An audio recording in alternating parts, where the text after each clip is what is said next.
شروع اللہ کا نام لے کر جو بڑا مہربان نہایت رحم والا ہے۔ ناپ اور تول میں کمی کرنے والوں کے لیے خرابی ہے۔ جو لوگوں سے ناپ کر لیں تو پورا لیں، اور جب ان کو ناپ کر یا تول کر دیں تو کم دیں۔ کیا یہ لوگ یہ نہیں خیال کرتے کہ اٹھائے بھی جائیں گے؟ یعنی ایک بڑے سخت دن میں، جس دن تمام لوگ رب العالمین کے سامنے کھڑے ہوں گے۔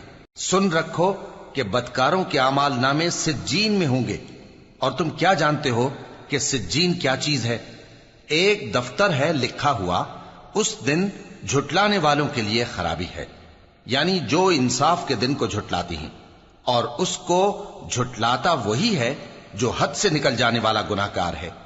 جب اس کو ہماری آیتیں سنائی جاتی ہیں تو کہتا ہے یہ تو پہلے لوگوں کے افسانے ہیں۔ ہرگز نہیں، بات یہ ہے کہ یہ جو اعمال بد کرتے ہیں ان کا ان کے دلوں پر زنگ بیٹھ گیا ہے۔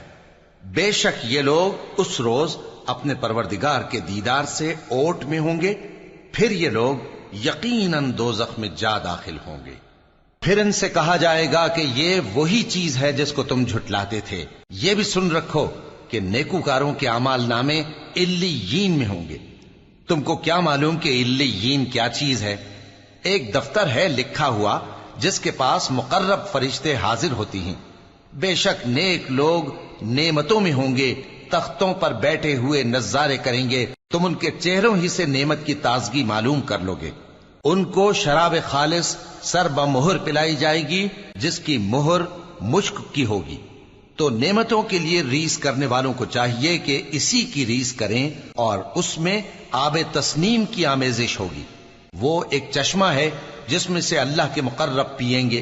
جو گناہگار یعنی کفار ہیں وہ دنیا میں مومنوں سے ہنسی کیا کرتے تھے، اور جب ان کے پاس سے گزرتے تو حقارت سے اشارے کرتے، اور جب اپنے گھر کو لوٹتے تو اتراتے ہوئے لوٹتے، اور جب ان کو یعنی مومنوں کو دیکھتے تو کہتے کہ یہ تو گمراہ ہیں، حالانکہ وہ یعنی کافر ان پر نگراں بنا کر نہیں بھیجے گئے تھے۔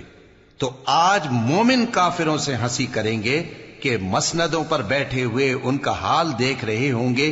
آج کافروں کو ان کے کاموں کا پورا بدلہ مل گیا نا۔